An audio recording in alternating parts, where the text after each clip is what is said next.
He was the man who changed the world, a navigator so bold, so reckless with his own life that he dared to sail west to reach the east, and he proved it could be done. Ferdinand Magellan. His name is carved into the stone of history. Streets are named after him. Monuments stand in his honor. School children on 3 continents are taught that he was a brilliant explorer who led the first expedition to circumnavigate the globe.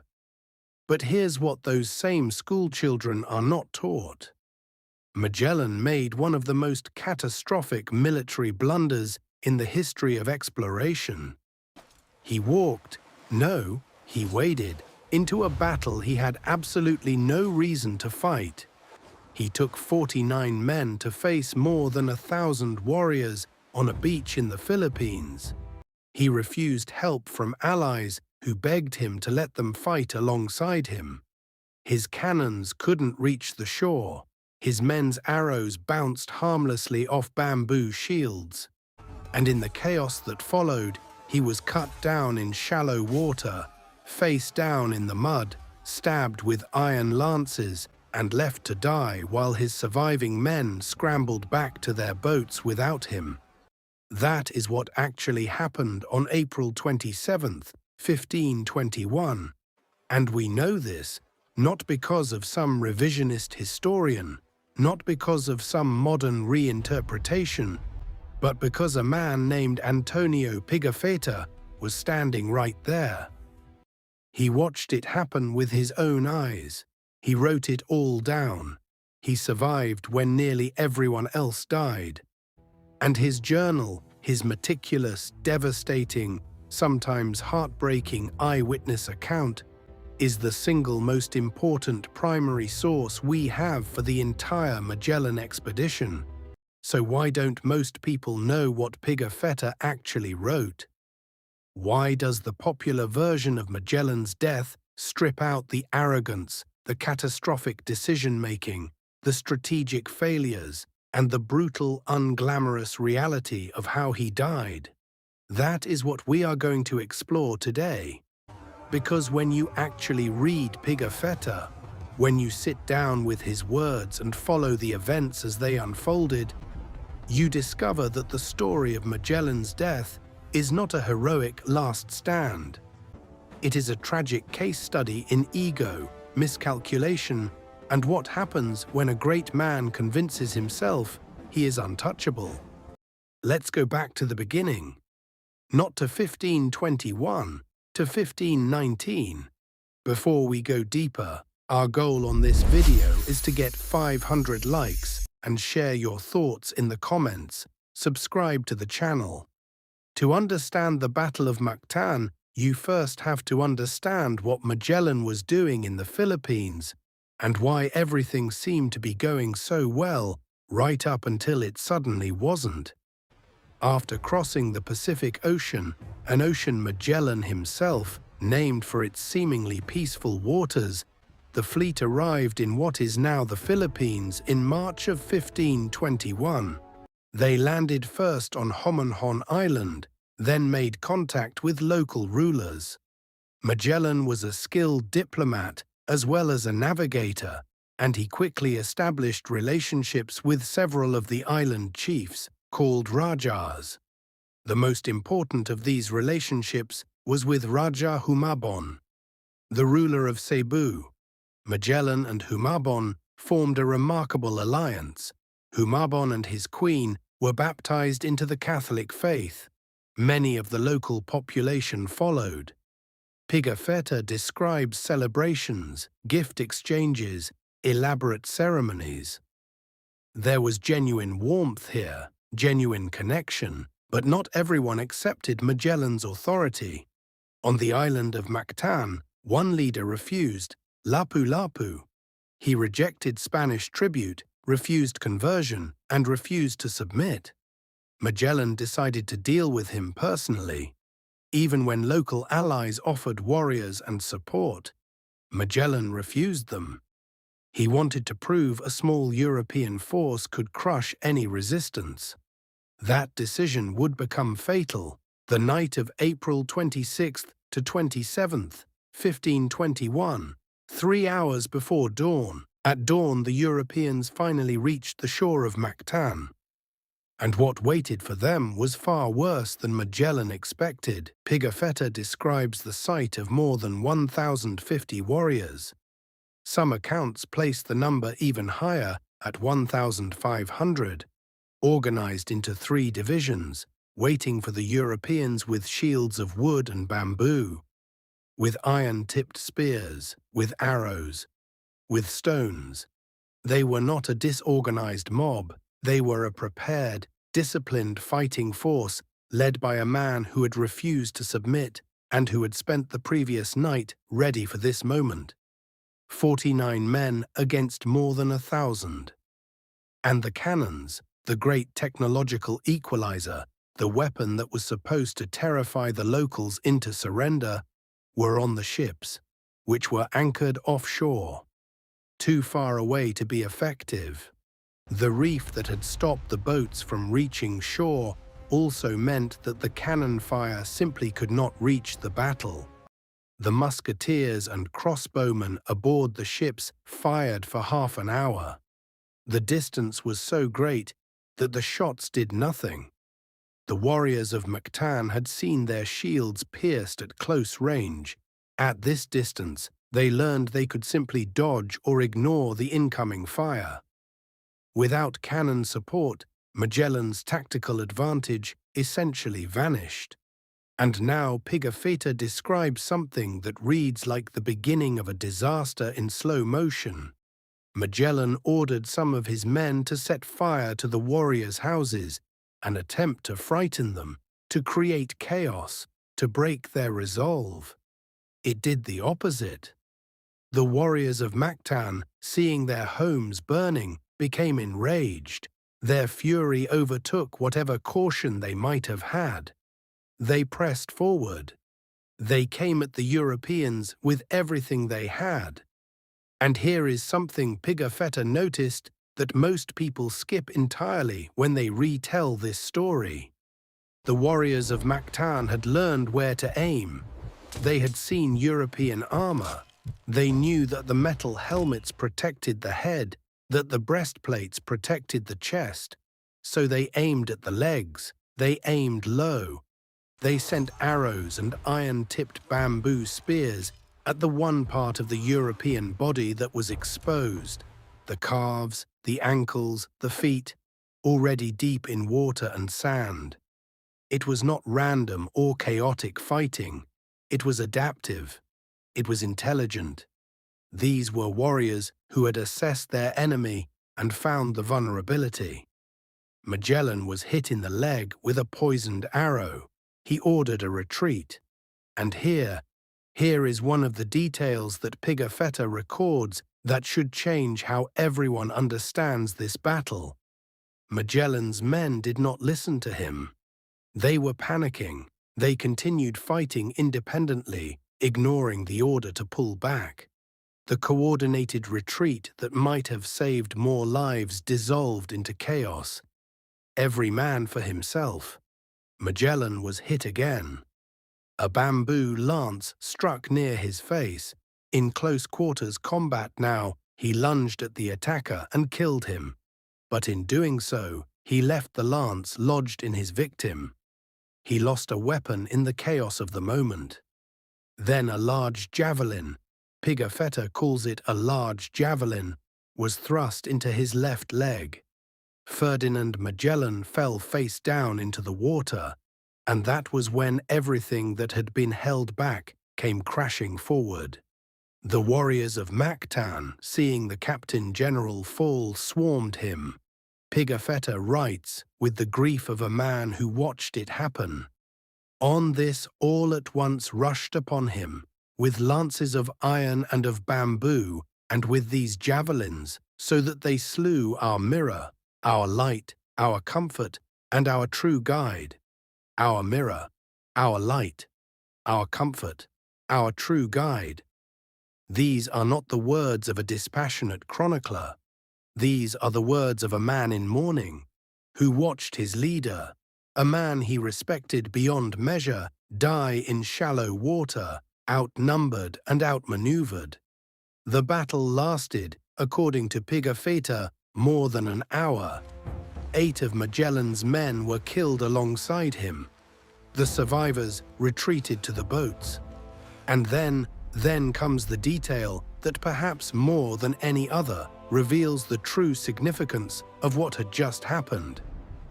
Raja Humabon, Magellan's ally, the man whose baptism they had celebrated, sent a message to Lapu-Lapu.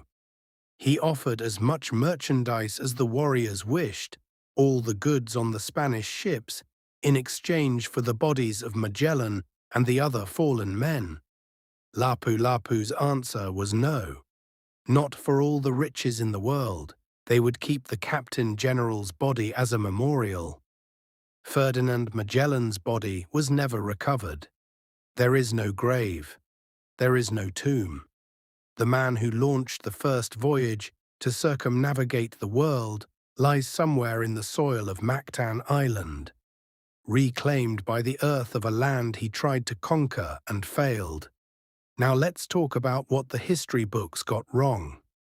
Because this is where things get genuinely fascinating and genuinely troubling. The popular narrative of Magellan's death, the version most people learn, the version that appears in countless textbooks, documentaries, and popular histories, strips out the catastrophic decision-making and replaces it with something cleaner, something more heroic. In the standard retelling, Magellan is portrayed as a bold leader who died fighting bravely against overwhelming odds. His willingness to face 1,000 warriors with only 60 men is framed as audacity, as courage, as the spirit of exploration incarnate. Lapu-Lapu is reduced to an obstacle. The battle is framed as a heroic last stand, rather than a preventable disaster. But look at what Pigafetta actually tells us. First, Magellan had no obligation to fight this battle at all. This was not a defensive action. His ships were not under threat. His men's lives were not at stake if he chose to walk away. The battle was entirely of his own making, a punitive expedition against a chief who simply refused to pay tribute to a foreign king. That's it. That was the entire justification. Second, Magellan was warned. He was counseled by multiple people not to fight. Raja Humabon, who knew Lapu-Lapu better than Magellan did, tried to dissuade him. The warnings were there. Magellan ignored them. Third, Magellan refused Allied support out of pride. When Humabon and Zula offered warriors, Magellan told them he didn't need their help. He wanted the victory to belong entirely to the Spanish and to himself. His ego was more important to him than tactical advantage. And 49 men paid for that decision with their lives, including his own. Fourth, the tactical failures were not bad luck. They were predictable. The reef blocking the ships from shore. The distance rendering cannon fire useless. These were things that could have been scouted in advance. They weren't. The battle was undertaken with extraordinary overconfidence and inadequate preparation. Fifth, the warriors of Mactan were skilled and adaptive fighters. Pigafetta's own account makes this clear. They figured out the weakness in European armor and exploited it. These were not confused or terrified locals fleeing from incomprehensible European technology. They were organized, strategic, and effective. So why does the popular story look so different from Pigafetta's account? Part of the answer lies in Pigafetta himself. As we noted earlier, he had every reason to write sympathetically about Magellan. And he did. He called him our mirror, our light, our comfort, our true guide. He mourned him, he admired him. But he was also a careful observer, and the facts he recorded, even while mourning, tell their own story. Part of the answer lies in subsequent historians and storytellers who took Pigafetta's narrative and further softened it. The more a story is retold, the more it gets shaped by the needs of the tellers. Magellan needed to be a hero because the story of the first circumnavigation needed a hero. Complex, tragic, flawed leaders are harder to celebrate than clean, simple, triumphant ones. And part of the answer, particularly in the Philippine context, is political and national. For centuries, the narrative of Magellan's death was shaped by Spanish colonial interests, which had every reason to minimize the humiliation of a Spanish military defeat at the hands of an indigenous leader. Lapu-Lapu in the colonial narrative was sometimes reduced to a lucky combatant who got in a lucky strike against a great man. Only in modern Filipino national consciousness has Lapu-Lapu been restored to his proper status as a leader who read the situation correctly, prepared effectively, and defended his island against a foreign force that had no right to demand his submission. Let's spend a moment with Pigafetta himself, because he deserves more attention than he typically gets. Antonio Pigafetta was born around 1491 in Vicenza, in what is now northeastern Italy. He was the son of a prominent noble family. He was educated, well-connected, and possessed of what he himself described as an insatiable desire to see the world. He joined Magellan's expedition under the Spanish flag, and from the beginning he was the expedition's most dedicated chronicler, not because it was his official job, but because he simply could not stop writing. His journal covers everything: the mutiny that nearly destroyed the expedition before it even reached the Pacific, the terrifying weeks of crossing an ocean so vast that men began dying of scurvy and starvation because no one truly understood how large it was, the strange and beautiful peoples they encountered, the languages he tried to document, the animals, giant birds, armored fish, creatures that seemed to belong to another world. He was wounded in the battle at Mactan. Not mortally, but he was there, fighting, or at least witnessing from close range. He recovered. He was one of only 18 men who made the complete journey and returned to Spain in 1522.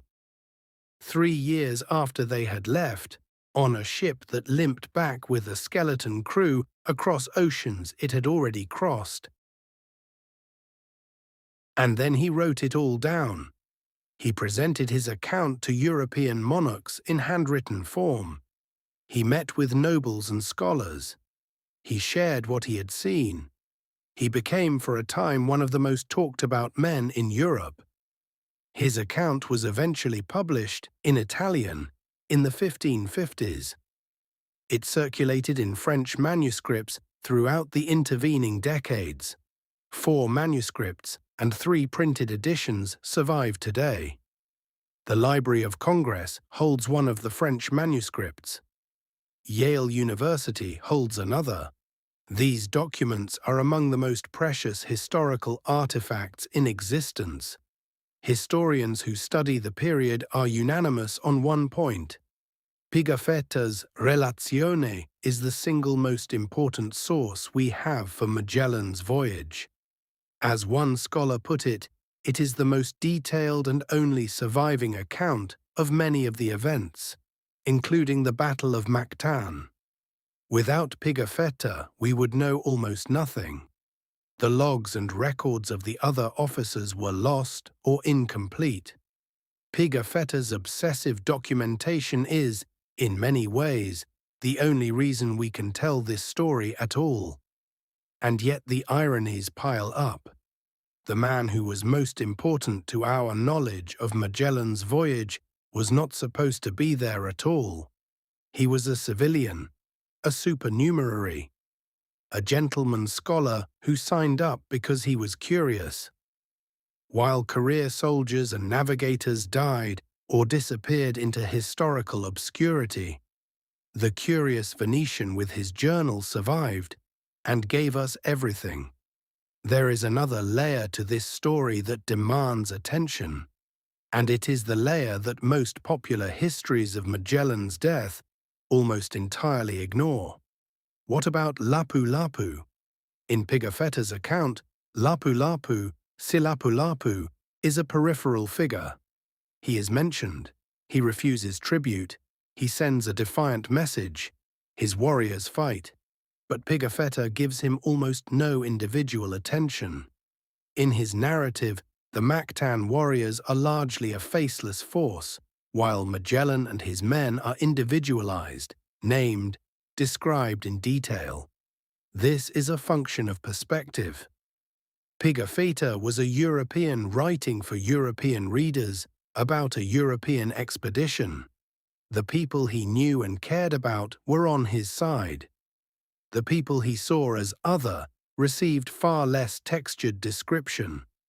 But the historical significance of what Lapu-Lapu did is enormous, and modern scholarship is increasingly clear on this. The Battle of Mactan was not just a skirmish, it was the first recorded instance of organized successful indigenous resistance against European colonial forces in the Philippines. When Lapu-Lapu refused to bow to Magellan, he was doing something that most other chiefs in the region had not done. He was refusing the entire framework that Magellan was trying to impose. The idea that a distant European king had the right to demand tribute from people who had never heard of him, on land that had been their home for centuries. That refusal cost him nothing in the end. His island was not occupied, his people were not colonized, at least not then. The Spanish fleet, devastated by the loss of Magellan and the chaos that followed, left the Philippines. They came back later, of course, but in April of 1521, on a beach in Mactan, a man who refused to submit prevailed against a man who could not imagine that he might fail. Today, Lapu-Lapu is a national hero of the Philippines. There are statues of him. Cities are named after him. April 27th is commemorated as a day of pride. His victory is understood not as a historical accident, but as an act of deliberate, principled resistance. And Pigafetta's account, the only detailed eyewitness record we have, actually supports this reading, even if Pigafetta didn't intend it to. When you read him carefully, you see a battle that Lapu-Lapu was prepared for, that his warriors fought with intelligence and discipline, and that he won decisively. There are a few specific myths about Magellan's death that Pigafetta's account directly contradicts, and I want to name them plainly. Myth number 1. Magellan and Lapu-Lapu fought in single combat. This is perhaps the most persistent romantic embellishment of the story. The idea that these two leaders, the great European navigator and the defiant Philippine chief, faced each other one-on-one in some kind of heroic duel to the death. It makes for a great story. It bears absolutely no resemblance to what Pigafetta wrote. Pigafetta's account contains no mention of Lapu-Lapu personally fighting Magellan. None. Lapu-Lapu was a chief commanding warriors, not a warrior diving into hand-to-hand combat with a foreign captain-general. Magellan was brought down by multiple warriors in a group assault. He was overwhelmed, not defeated in single combat. The romantic duel narrative was invented by later storytellers and has no basis in the primary source. Myth number 2. Magellan died quickly and heroically. In many popular versions, Magellan's death is swift, a sudden wound, a final moment of defiance, death, heroic and clean. The reality Pigafetta describes is far more grueling. Magellan was hit by a poisoned arrow in the leg. He continued fighting. He was struck near the face by a bamboo lance. He continued. He was hit in the arm. He struggled to draw his sword, and then the javelin to the left leg brought him down. And only then, lying in shallow water, unable to rise, did the warriors converge and end it. It was a prolonged, painful, chaotic death in the middle of a battle that is already lost. Myth number 3. Magellan completed the first circumnavigation of the world. This one is subtle, but it matters. Magellan died in the Philippines. The circumnavigation was completed by Juan Sebastián Elcano, commanding the surviving ship Victoria, who brought 18 men back to Spain in September 1522.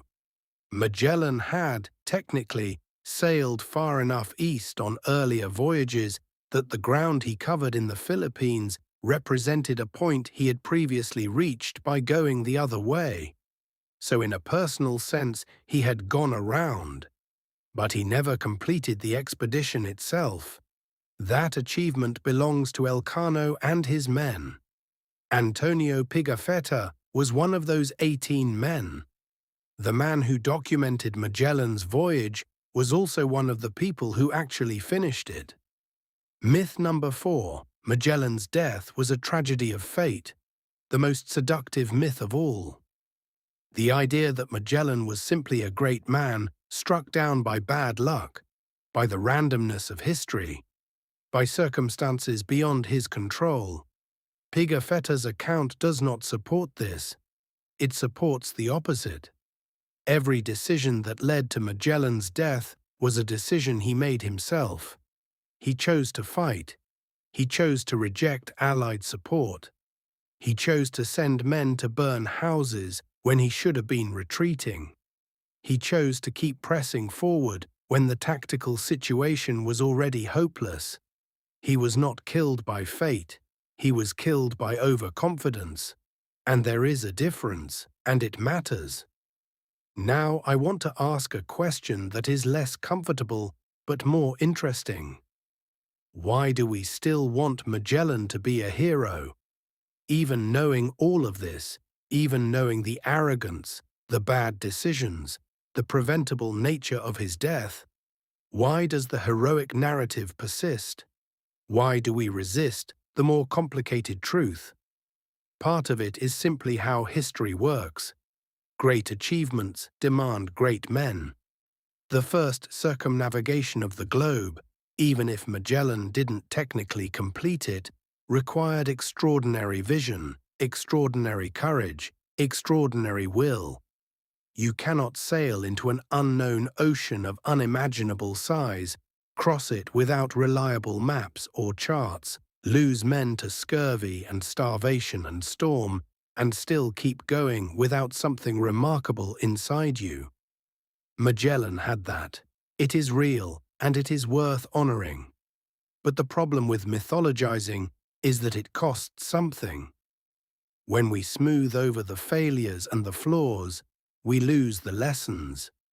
When we reduce the people who defeated Magellan, the warriors of Mactan, Lapu-Lapu, the whole complex world of indigenous Philippine politics, to a backdrop for a European hero story, we erase something important about who those people were and what they did. History is not a collection of clean stories about great men. It is a tangle of decisions, some brilliant, some disastrous, made by complicated people operating under enormous pressure in situations they often only partially understood. Magellan understood the oceans far better than almost anyone alive in 1519. He did not understand the limits of his own authority over people who had no reason to recognize it. Pigafetta understood this. He mourned Magellan deeply. You can feel it in every word he wrote about his death. But he also recorded, faithfully and precisely, the facts that reveal a more complicated story. He gave us the truth, even while grieving. That is what makes him extraordinary. What happened to the expedition after Magellan died? The immediate aftermath was grim. The surviving men were still far from home. They had 3 ships, but not enough crew to sail all of them effectively. They burned 1 vessel, the Concepcion, and set out with 2, the Trinidad and the Victoria. Under the command of various officers who came and went through death, incompetence, and conflict, they limped forward. Then Raja Humabon, the ally, the baptized Catholic, Magellan's friend, betrayed them. He invited the Spanish officers to a feast. 27 of them attended. Most were poisoned and killed. Pigafetta was not among those who attended and survived. The survivors fled. The expedition continued, ultimately reaching the Spice Islands, loading up with cloves and beginning the long journey home. The Trinidad tried to sail east across the Pacific and was captured by the Portuguese. Only the Victoria, 1 ship, 18 men, under Juan Sebastián Elcano, made it back to Spain.